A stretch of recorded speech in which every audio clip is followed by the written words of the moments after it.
How is revelation not just one person's experience that a group of people happen to just enforce upon others? Yeah.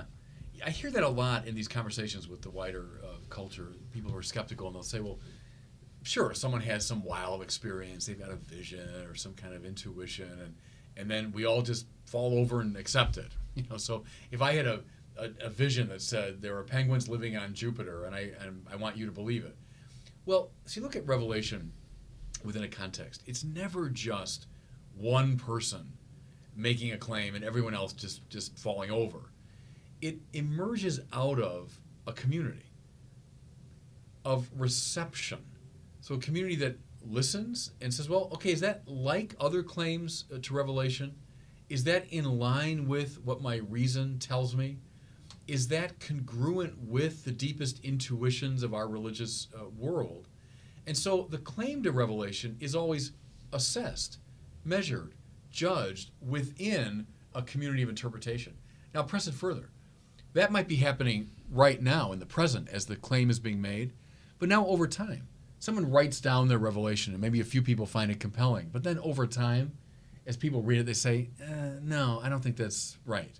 Or no, that's not really congruent with our own tradition. And that book or that poem or whatever it is falls away. Maybe it's reverenced even for a long time, but then in the long haul, it too falls away. What I'm talking about here is the process of what we call canonization.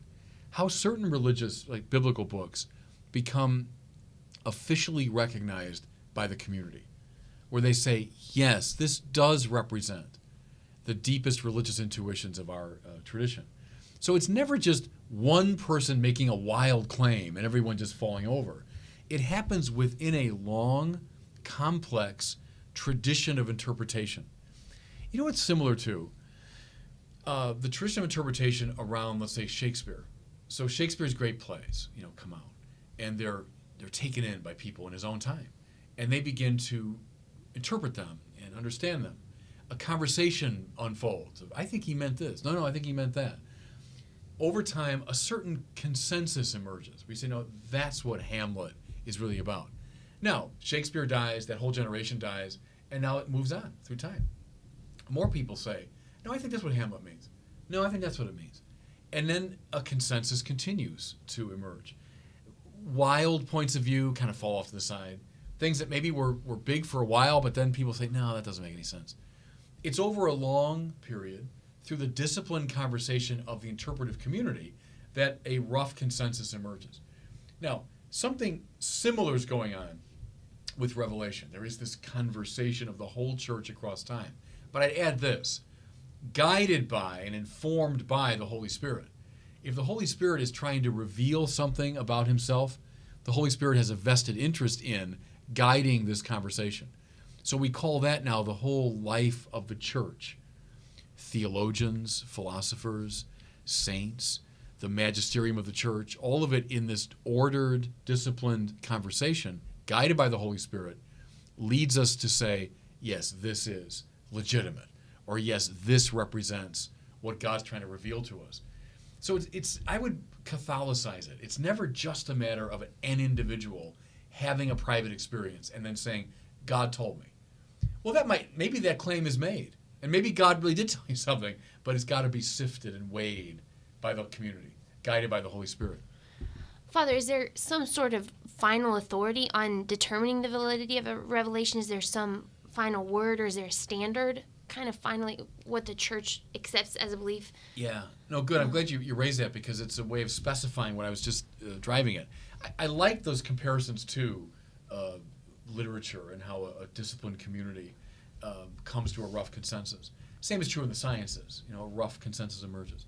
The difference, though, is just what you're pointing to, that there is this refereeing voice. As the conversation is unfolding, as disputes arise and so on, there is guiding it this great voice of the church. And we recognize that as the magisterium of the bishops and ultimately of the Pope, that determine, yes, this is the meaning of Revelation, or yes, this is congruent with Revelation. The Pope wants the conversation to unfold. He wants theologians, he wants philosophers, he wants the saints to be involved. He wants the sensus fidelium, right, the sense of the faithful to emerge. But finally, he's the refereeing voice that says at the end of the day, here's the case. Without that, it will devolve into the endless conversation. Okay? So I want to affirm the conversation. That's an important part of it, but not the whole story. It's a conversation disciplined by the church's authority. Father, you've spoken about revelation, and if you look at the many religions, that would seem to indicate that there are many revelations. Are each of these revelations a authentic or true way to God? I think the best way to get at that is with the Catholic idea of participation. There's one God who's speaking his truth to the world. We claim that Christian revelation, as codified and specified in the Catholic Church, is the fullness of that revelation. But are there participations in that fullness that are available in the many religions of the world? Sure. Look at Vatican II now, that emphasizes what it calls the points of light, or the rays of light, available in the many different religions. Look at religions like Judaism or Islam that have an awful lot in common with us. The belief in the one God, who's the creator of the world, who's providential. Even to go into the Buddhist religion or Hindu religion, we can find points of contact.